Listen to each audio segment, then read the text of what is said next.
এটা আমি ভাবতেই পারিনি, বাট ইউ ডিড ইট। এবং অত্যন্ত অবলীলায়। হু is that guy? He is my partner, my friend Bhanu. ও আমার সবকিছুতেই সাথে থাকে। আপনি ওর সামনেই যা বলার বলতে পারেন। কিন্তু আমার যে তোমাকে দরকার।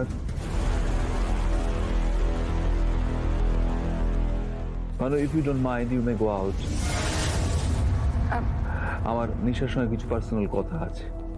কি পার্সোনাল কথা আছে আপনি ভানুর সামনেই বলতে পারেন। হয়তো পারি, কিন্তু এই কথাটা যে তোমার আর আমার মধ্যে হওয়া দরকার, ভানু থাকলে চলবে না।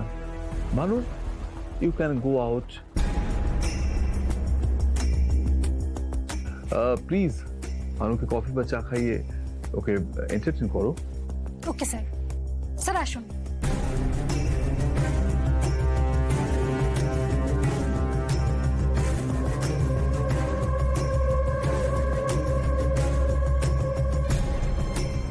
লোক নিশা, আমি তোমায় কেন ডেকেছি তুমি জানো? আমি তো সেটা জানতেই এসেছি যে আপনি কে, আপনি কি বিজনেস করেন। ঋষি ব্যানার্জিদের কনস্ট্রাকশন বিজনেসে আপনি এত কোটি টাকা ইনভেস্ট করলেন। ইনফ্যাক্ট দুর্জয় ঘোষালের মতো এরকম একটা খারাপ মানুষকে আপনি ইনক্লুড করলেন। I know everything. ভালো খারাপ দু ধরনের মানুষ নিয়েই তো চলতে হয়, তাই না নিশা?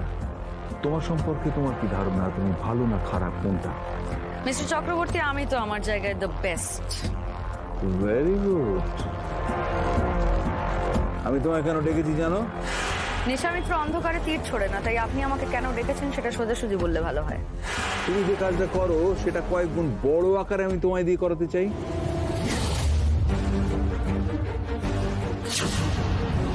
তুমি সাইবার ক্রাইমে এক্সপার্ট, তো তোমার স্কিলটা আমি কাজে লাগাতে চাই।